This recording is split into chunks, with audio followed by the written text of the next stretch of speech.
anything at all. So we've jumped on, obviously we had our type A runner, all sorts of, I guess these are two low back cases, but wildly different. And that's something else that we always ask in these residencies, like, what cases do you want to hear about? What info do you want to hear about? These, week interviews tend to be cases, but we can also dance around like a topic, right? Present a case and lecture on something rather than just present a bunch of random stuff. So it's much better, in my opinion, to hear from people that are paying to be involved, want to be involved. Obviously, that's why you're here on a Friday night.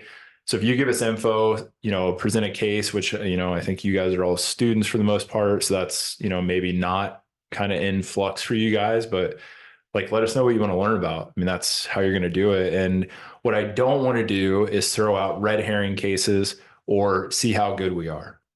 So like, if you notice, my case was kind of like meandering, but it still worked out. It's not like, oh my God, I knew what it was. You didn't. Look how crazy this is.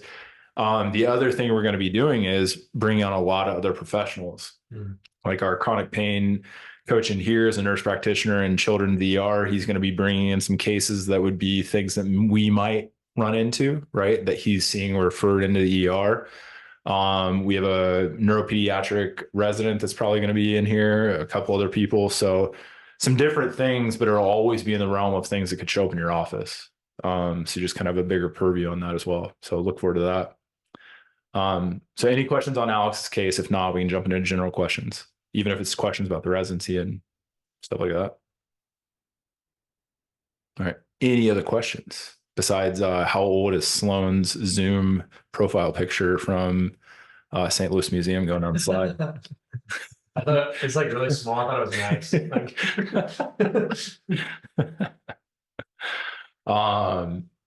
Any questions? Yeah, I got one. Yeah. So I'm just in Tri-7 right now. We're going to start seeing patients in a couple weeks. I was wondering, on your physical exam, how quickly are you kind of abandoning Mackenzie? So when I've shadowed previously, I've seen people kind of abandon their Mackenzie assessment at different points in time. I didn't know if that was case by case or I don't know if that question makes sense. No, I know exactly what you're asking. It's everything, Aaron, is case by case, which so I don't want to just be like, oh, that's it. What I would say is, and I'm broken record on this one for sure, is don't be chained to methodology. Like literally you could use the dumbest stuff. What some people be like, oh, that's terrible from a technique standpoint, but it still works because it's principally sound. And the principles are what matter. Like joints have to move, neurophysiological, impediment, whether it's mechanical or systemic, right, is going to cause pain or nociceptive input. Like, okay, what are you dealing with and how would you change that? That's all you got to do. That's why people can keep coming up with different methodologies, even though I've been working with the human body for thousands and thousands of years, right? Otherwise, it'd be like, no, this is how you do it, right? So all I'd say is like, understand all of the basic sciences, which you've heard me say before, but then like, if you're hitting end row, you're like, God, they don't have any lateral listing. I went through, it seems like it should be a McKinsey responder. It's not, or an extension responder. It's not peripheralizing, not getting better. Maybe you missed something on your assessment. Maybe it's not like the methods thing, right? Like you just abandon it. I would say, don't think you're abandoning methodologies. Go back to assessment, which obviously that's what I teach, but I think that's why we use methods as like, I got to the end of this method, didn't work. No. Let's back up a bit.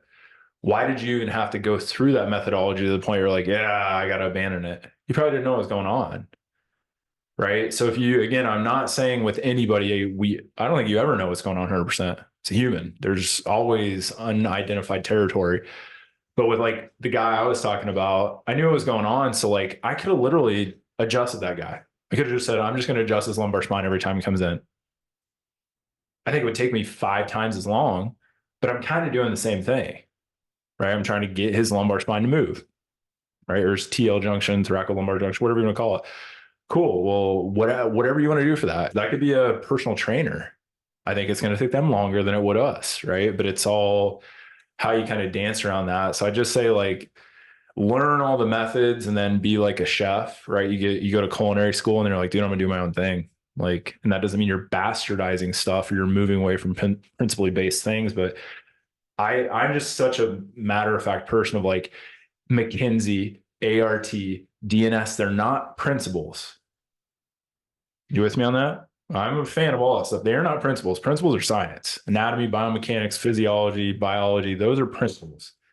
Methods have to adhere to those. So if like you work backwards from that, like you're always safe. And if you're safe, then you can do what? Experiment. And that's literally the fun part for me now, because it's like I look at my schedule now and I'm like, not in a weird, like, ooh, like, mean way, but like, what can I do with this person? Like, what could I do to advance them faster that may play on the edge of creating symptoms or, I don't know, making them feel a bit out of place, or, you know, it's just different than it was in the beginning, if I'm being honest. And I think the faster you get there, the reason I do this, the reason I tell them all the time, you should be doing what I was doing at 3 years in a year. You should be doing what I'm doing now in 5 years. Right. So if like, I'm like, I want to push the envelope, you do that at 5 years, who knows what you can do at 10 years. And then like, by the time you're 20 years in, like, I can't even catch up with you because you're just like, whoa, way ahead of me. That's the only reason I do this stuff, because I'm being honest, our profession isn't the greatest at picking apart. I don't want to sell you Beau Beard's method. If anything, I want you to kind of get a little more confused when you get off these calls of like, well, what the fuck was the guy talking about? And then you got to go like, well, do I understand the principles really well? Well, why would I abandon a McKinsey thing? And maybe you ask yourself better questions during an assessment. And then you're like, I never even got to that point, and then you come back a year from now, you're like, I've never abandoned a treatment, right? Even though you have, you don't have that thought process. And I think that's like, if you went and watched the people that you look up to, you'd just be like, oh, they're not really throwing anything out. They knew what it was all along. They just keep going around and around and around. If you ask them why, they're like, yeah, I knew exactly. It's not just like, it didn't work. But they know I say this, like, I don't know the exact slide quote, but like, applying methods that fail over and over again and calling that like rehab based, care is not the case. Like, assess, treat, and go from there. Don't just do something and then it didn't work. So yeah, I think I beat that horse with a couple whips. I think the other thing, like you also just kind of going back to your MDT question, like I guess I'm the closest one to you in this room. So for me, I always kind of have like joints. Are you guys both like, short? huh? You guys both short? No. Oh. Man, he's married and got killed. Yeah. I am much taller than Seth. You can still be short. What's that? That's I meant that Oh, what? be the same It's gotta be place. tall. Yes, dude, I'm telling you, women, if you're under 6 foot, they don't look. Okay. Well, congratulations on the soon-to-be kid. Thanks. Actually, 6'8". Alex, I'm like 5'11", by the way. So that's What do you got? 5'8"? Mm-hmm. Yep. Cool. Yeah. I'll get you a bigger seat next time. Oh, Sorry, what were you saying?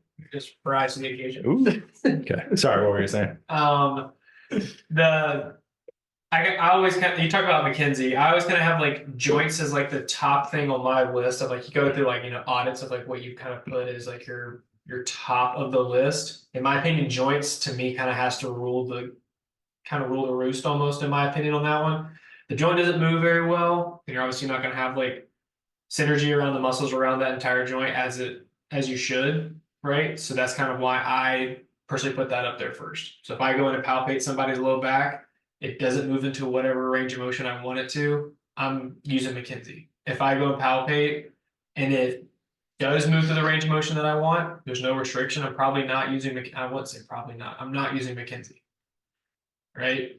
Because I mean, if I use McKinsey at that point, you just are, if there's no restriction to that range of motion, all you're doing is kind of add an afferentation, which we know kind of drives down pain levels, right? So am I actually going after the actual function of that pain, or am I just like chasing their pain? I just decreased pain, right? I didn't actually address kind of what was going on, right? So then second on my list is kind of like that passive range of motion, and then the trigger points are kind of like, to me, same level, right? If I have somebody on their stomach and I'm palpating through their lumbar spine, I'm going after extension, right? But passive hip extension on one side was one of my functional audits. I can check passive range of motion right there. If it improves, and I know that maybe if the trigger point on the quad that I found, or on the front of the hip, or maybe around the glute, I know has to have cleared up, because you can't have passive range of motion if a muscle's kind of shortened, right? So that's kind of where I'm, I guess, abandoning MDT at, if that makes sense, Right. I abandoned it, I guess, once my audits either have changed or don't change anymore, or there's no reason for it to have been there in the first place. But not to keep dancing around the same thing, but to conclude that, when Daniel asked the question of, well, why did you go after reflection? Remember going back to the classic definition of derangement or dysfunction, McKinsey leads to what? You have to have restriction in a joint. Yep.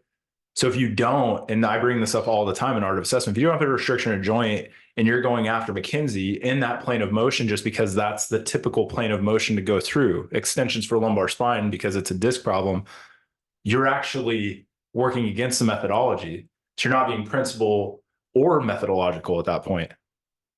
And I think that's so, like when I say I'm not a purist, I feel like I understand these methods pretty well that I've went through and I'm not abandoning them, but you have to, I think I understand them because I'm like, you go for an off down, you're like, oh, everybody's kind of saying the same thing.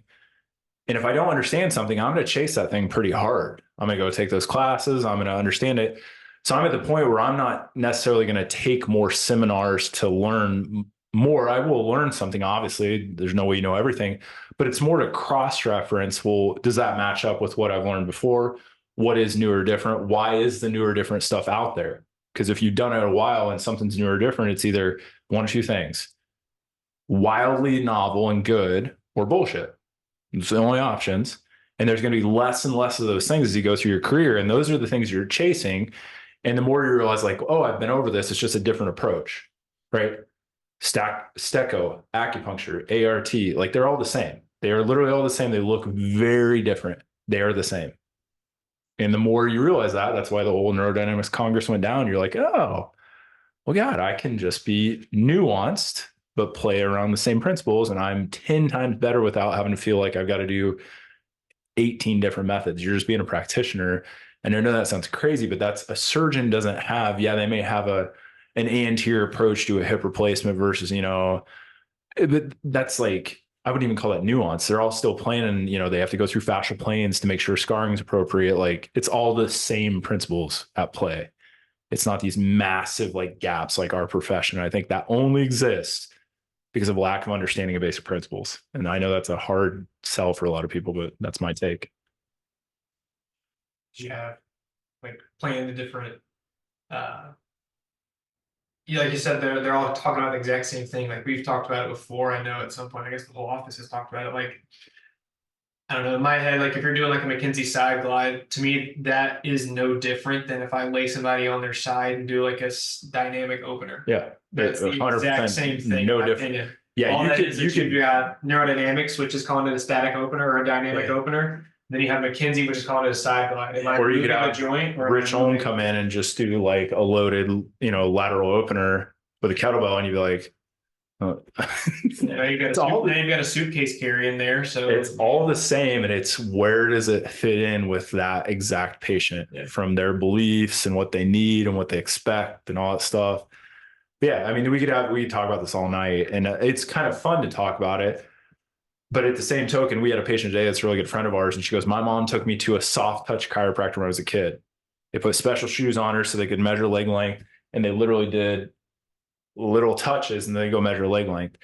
When that stuff exists, there's no surgeon that's out there not doing surgery, like rubbing your skin and being like, hope that surgery works. And then there's a guy over there doing a full hip replacement, but that's our profession. There is such a wide chasm. But then we get in the middle, we're like, oh my God, what am I supposed to do? It's like, God, we're all doing the same shit. We just name it different stuff because it's like a pissing on your own territory. Quit. And that's, again, the reason I do this is to like clear the playing field of like, dude, we're all doctors, kind of scientists, whatever you're going to call it. Understand that. You can call it whatever you want, but we're doing the same stuff. And the sooner we get to that conclusion, the better you're going to be for it. And I think the faster you learn, without people making tens of thousands of dollars off you too. So any other questions? That is absolutely a dead horse. So I might never have to get talked about in residency again. So just so you guys know, like these post QAs will only be available to you guys. So this won't be on the podcast. So this will only be for like residency members. That's why I want to always do these at the end of these calls. So that's what I mean. Like if you have questions that aren't pertaining to like this, podcast or residency, this is the time to ask them too. I mean, we have Facebook forum, we have a forum that's kind of a blog setting. There's tons of ways to reach out to us, but then this is the time that you're obviously here for us live. So use it if you bank questions during, the 2 weeks that we won't see you, just ask them at the end. And then, that's not something that's going to be in the public purview as well. Sound cool? Anything else? Otherwise, I got to get back to my kids before they terrorize my wife too much. Is she still on here? Let's see if she answers. I bet not. I'm so yeah. sorry. Oh, I you're kind of good. have a question Yeah. and a request since you mentioned it. I am embarrassed to say I am just now getting an appreciation for like the blood testing, metabolic panels, liver panels, all of that stuff. I kind of like didn't understand the depth of it while I was in school until now. The cases that I'm getting in practice are wild, to say the least. So if you can like sprinkle in stuff like that, that makes you think like, oh, this might be MSK, but then after a minute, you're like, oh, that doesn't smell right. So kind of like It's our office. If you haven't heard, sometimes it smells like sewer in here. We've dealt with a little bit of an issue. So no, We have no pressure anymore. No, you're going to get plenty of that. There's two reasons. That's always been like not, I wouldn't even call it a side passion of mine, just a coinciding. Like if you're going to be a practitioner, that's part of treating a human. I've been able to add more of that to our practices. Our health coach left and I had to take over. And then we have a podcast did we say that's going to be the next one? If Daniel can get it done? Well, yeah. It depends. So what we use now currently, so if you're like a health or like a functional health coaching client with us, you have to get genetic data and then, basically a performance panel.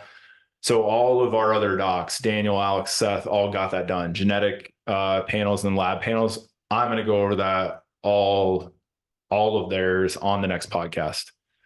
So you guys can be on that, you can listen, but also if you haven't been in a seminar of mine, like Art of Assessment, I say like all of the things we're treating have an underlying functional medicine component. And just as we show that kind of basically histogram or that, matrix of like, where do they lie? Is it peripheral nervous system, central nervous system, musculoskeletal, functional medicine? That Art of Assessment system is going to be permeated through the residency because I think, in my opinion, we lack a good system to find out what's going on with a human, not just musculoskeletal system, but like what's going on. And if I could do anything in my career, it would be to like help people gather all of it, because that's tough. You're literally saying, well, can you be an internist that's a musculoskeletal specialist by training? Well, that's what you're going to have to do in the next decade because people are unhealthy as shit. That's my opinion. Maybe I'm wrong. Maybe you need a team to do that. And I think a team would be better than you doing it by yourself. I agree. But if you're going to do it on your own, I'm going to help people do that. And that's what I'm going to be teaching. That's what's going to be in the residency. So you're probably going to get more of that than you even want. Right. And there are going to be people that think it's too much functional medicine stuff. I'm telling you right now, and I've told these guys, I think if the expectation matters, because obviously placebo matters. If people came here and didn't have the expectation of musculoskeletal care, I could treat most of their stuff with functional medicine. I know it sounds crazy, but like I think you'd have massive results, and then you could just clean up the edges, probably with a bunch of active care stuff. And I know people are going to hate that. I'm a purist manual therapist, but like people are just so freaking unhealthy that it's like, working in a swamp and trying to move sticks and trees around the mud. It's like, get rid of the freaking mud, and then you can, make it look pretty. And that's what you're dealing with. And people don't want to hear that coming in here, first off. Some people do. But Seth is going to probably talk about a case here coming up with a guy that we, threw into that realm and all that. So yeah, we were talking about a bunch of that. So I'm glad you asked that, so we could at least bring that up. Thank you. Yeah, for I sure. got a follow up on that, Kaylee. Yeah. Sorry if you hear my dog in the background. Very good. I asked earlier the same question about resources about imaging. I feel like for MSK stuff, we have like MPI, R2P. Thank God for those things. Gestalt, Anthro, whatever. But like for non-MSK stuff, I really feel like our options suck. So I was curious if you had any or the Yeah. options I know about? Yeah, I know what you're saying. And this is I mean, they asked me this question. Everybody that's come through here is like, well, what'd you do? I will probably do this in like a solo podcast, like talk about, which I've talked about numerous times, but like I dealt with some health issues, which made me have to look at stuff. So then I had personal experience, which a lot of us got into chiro school, like, cause we had injuries or sports injuries, and that's why you got into it. Kind of same thing. I got wrecked by chemistry. That's why I got into it. I'm just Very kidding. good. It's by default. No, I'm just kidding. But like, so I had a long kind of process of just being involved in it, right? Like having to research specific things and looking at all of this different stuff. I never went through a specific, like, Kazarian class or precision nutrition or wild health. But if I had to pick one thing, like I went and became a member of wild health as a patient just for learning purposes. So there's things that I've done and spent money on that aren't traditional, like learning processes. I had a doctor look at my labs and my genetic data with me, come to the conclusion over 3 months working with them. They're like, dude, you got this. Like, you understand it as good as us. Just take it.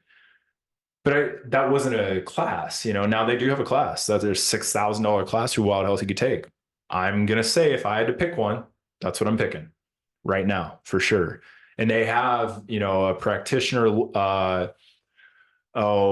basically a non-live course. Like you can take it whenever you want. They also have a live course, which you have to sign up for. There's 20 spots. That's what I'd be working with. And then, I mean, it literally comes down to staying abreast of the research. And I know that's very tough because you're like, well, what research?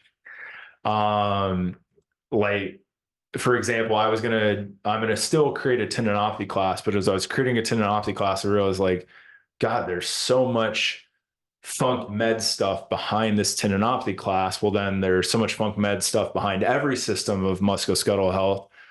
That's where I kind of went to these guys and the other people I was working with that on. I was like, this is a huge class. So that's literally what I'm trying to create is we're going to try to create a system through anthro education of functional medicine, high level musculoskeletal care, smash the two together, which I think is just human care. Hence anthro education. You're trying to educate humans on humans. That's all it is, man. And I say that's all it is. Like, ooh, it's easy. It is not easy. But if I can take a decade, plus of my work, give you fast tracks, I think Wild Health would be one for sure. And then we start working through the stuff, you bring cases. It's just going to take, you less time than me, but it's time and being, well, what are the specific things you're interested in? And I try to focus in on the musculoskeletal side of functional health, not just like, yeah, we could work on, ulcerative colitis and how that's going to affect, just rheumatoid or autoimmune conditions. But there are specific things that you are going to see in your practice very, repetitively in your practice. Well, let's knock those down first so you don't miss those things. Just like you need to be able to handle, flexion intolerant low back pain real easy. That should be cool. Okay, what are those things? Well, then you get off into the flyers. Well, hence the class, right? We can go really far into the weeds with that. But yeah, like I said, this residency is not a rounds. I used to do them in like a 3-month round. This is just going to keep going. I mean, if I get bored of it or we don't have anybody sign up, yeah, I might quit. But this is just going to be something that's not too fast paced. I'm not going to do stuff too often. I have people to help me now. It's going to be tied into what we teach in seminars. So I think it's going to build this kind of ecosystem where we're just all helping each other and it doesn't become like, it's never going to be a big money grab for me. It's not going to be this crazy thing. It's just like good information. Like I would love it if be my dream if I got on one of these weekend reviews and you guys talked as much as we did. Like that's been the goal for any of these weekend reviews. I know that's never happened because I do talk a lot, but if somebody came in and it's just like question after question after question, it's like, dude, we've been on for 2 hours. It would not be a terrible thing if we didn't get through all the shit I wanted to talk about, because that means that it's actually for you, whoever that was. Now, if it's one person, we might tell that person, shut up. But if it's all these people asking questions, that gets into this kind of like you're in a classroom, right? And not just didactic, like shove it down your throat, but like, this kind of, interventional, you're involved, like let's learn together type of stuff. That's what I want out of this. I hope you guys want the same thing. And thanks for being here. And I really appreciate your time.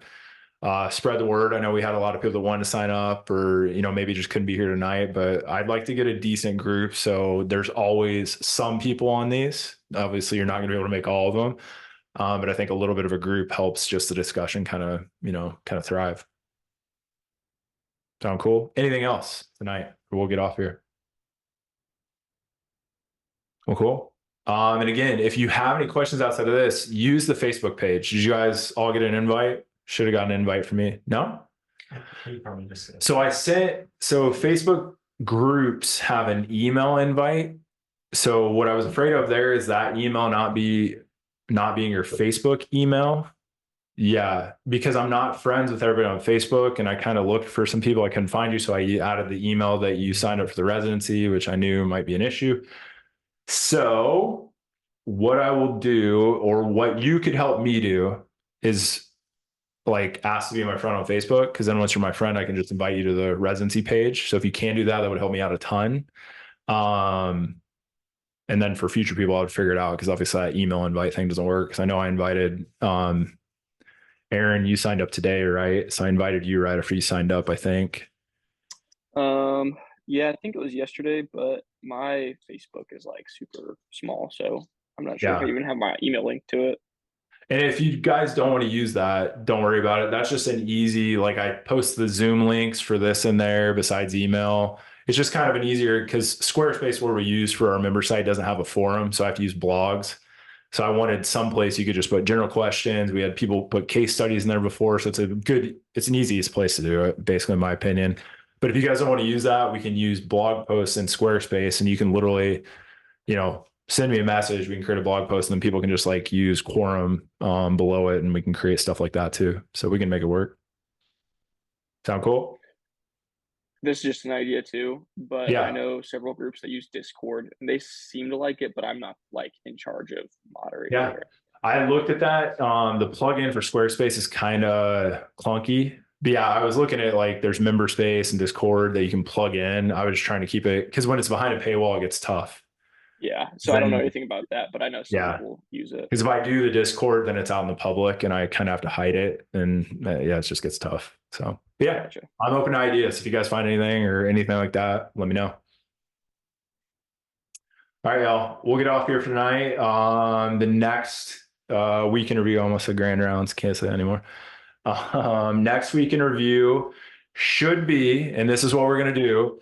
So they're going to be bi-weekly. We know that they should be every Friday. Some of them may just be me. Some of them may be like Alex and Seth, because we'll be traveling for different stuff. Next one is the 19th of January. That is, I know it's got an ideal time to join live, but that's probably going to be at 2 p.m. That's just when we get done. That's usually when they are. These beer goggle ones are going to be in the evening like that. I would love you guys to be here, live, but also realize they're always going to be recorded. You guys will get the separate Q&As that anybody does. And then you can email, you can forum questions, and we may bring them in those Q&As after. And then we'll be doing separate Barnyard Banner, episodes, kind of like the Peter Attia qualities, like these little separate ones just for you guys that are behind the paywall. So there's a lot of stuff coming at you that other people aren't privy to. Sound cool? But that schedule is up on I don't know if you guys saw it, it's behind the residency paywall as well. Okay. So there's a schedule 19th, 2nd, just bi-weekly. I put in when beer goggles is, and then I'll start putting the time will always be solidified Tuesday night, Wednesday morning, the week of. So whatever time we're going to do it that week will be solidified, because we're just on a clinical schedule. So we have to do that. And then we'll also put out what cases we're doing. Okay. And then if you guys have, if somebody submits a case and they want to present it, obviously we'll have to coordinate with that person. So just be aware of that. So if you're like, I want to present this case on the podcast, that's got to work out time-wise with us. But we'll email me, we'll talk, we do whatever. Okay. Yeah, that would be really cool. Yeah. And it doesn't matter. I mean, these could be student cases, could be you. I mean, so whatever you want to do, right? But it's fair game. So for right now, almost 2 hours. That's plenty for tonight. We're all getting a little dreary, and stuff is, yeah. How do you know I don't know? I still got notes I gotta do. And let's put a vote. Let's put a vote down. Should we do another Hot Ones episode now that the week in review is live? But I think we should make people participate. What else are we gonna? Oh, I see. That's what I said. We've already done them. What are we gonna? They don't have like a new set. It'd have to be a nighttime one. Yeah. That way more people can get on. Yeah. For sure. Ruin y'all's Friday night. We'll think, yeah, it'll ruin your next day for sure. All right. Thank you guys for being on here. You guys have a great weekend, and we'll see you next time or in between then. Okay. You would need Tanner back. Yeah. See y'all. See you guys.